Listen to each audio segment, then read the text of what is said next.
Now recognized for 5 minutes. Thank you so much, Mr. Chairman, and apologies if we have to move quickly here due to the time. Thank you to all of our witnesses for coming here today. Mr. Joyner, you are the CEO of CVS Health, correct? Correct. And I actually don't know how many Americans know this, but CVS Health owns Aetna, the health insurance company, correct? Correct. And CVS, which owns Aetna, also owns Oak Street Health Medical Clinics, correct? Yes, it does. And in addition to that, they own, of course, CVS Pharmacies, and CVS Health also owns CVS Caremark, the pharmacy benefit manager, which helps negotiate some of these rebates and prescription prices, correct? That's correct. And CVS Caremark processes nearly 30% of all prescriptions in a given year. And so, in other words, CVS Caremark helps determine the prices that patients pay for a third of all prescriptions in the US. In fact, I was following one of CVS's CVS's investor calls where they really laid out quite clearly what this means if you are a patient. This is what's known as a captive strategy. And CVS, in the investor call, used the example themselves of a patient known as Kate. Kate has an Aetna health insurance plan right here, and which is owned by CVS Health. She then goes to a CVS pharmacy. She's connected to an Oak Street Health medical clinic. She sees a doctor at Oak Street Health who prescribes her medication. And then she goes to fill that prescription at a CVS pharmacy. So the price Kate pays for that medication is dictated by Aetna, CVS Caremark, and they also own the drug manufacturer Cordavis. Mr. Joyner, this is quite a bit of market concentration.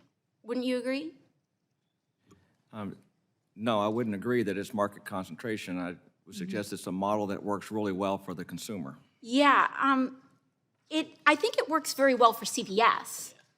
I think, in fact, you all said on the call that you all call it a fully engaged member. It's great marketing there.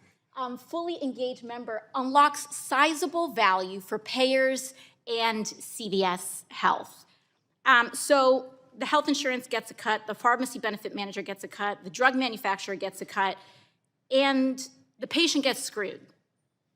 I think the Federal Trade Commission has also found that healthcare conglomerates like CVS Health charge more for medications filled at their pharmacies. We're talking about 1,000% markups on medications for cancer and HIV.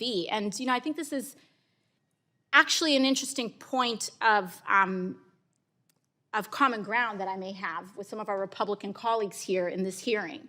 Because whether you're a blue-blooded capitalist or a card-carrying democratic socialist, I think corporate monopolies are a problem. And this vertical integration is destroying people's ability to access care. I don't think we're seeing this across the board. And if they can self-deal, I saw something that was interesting from the opening statement of Mr. Hemsley from United Health talking about how much United spends, what was it, 85% on care, Mr. Hemsley? Approaching 90%. But the ACA forces you all to spend a decent amount of that on subsidies on care. But when you own the care, when the insurer owns the pharmacy, owns the PBM, owns the drug manufacturer, you also own the healthcare cost. You own a big chunk of the healthcare cost. And so, 100 years ago, we had this type of market concentration in our banks. And we did something about it when it crashed the economy. And we passed the Glass-Steagall Act. We should be considering that in our healthcare system.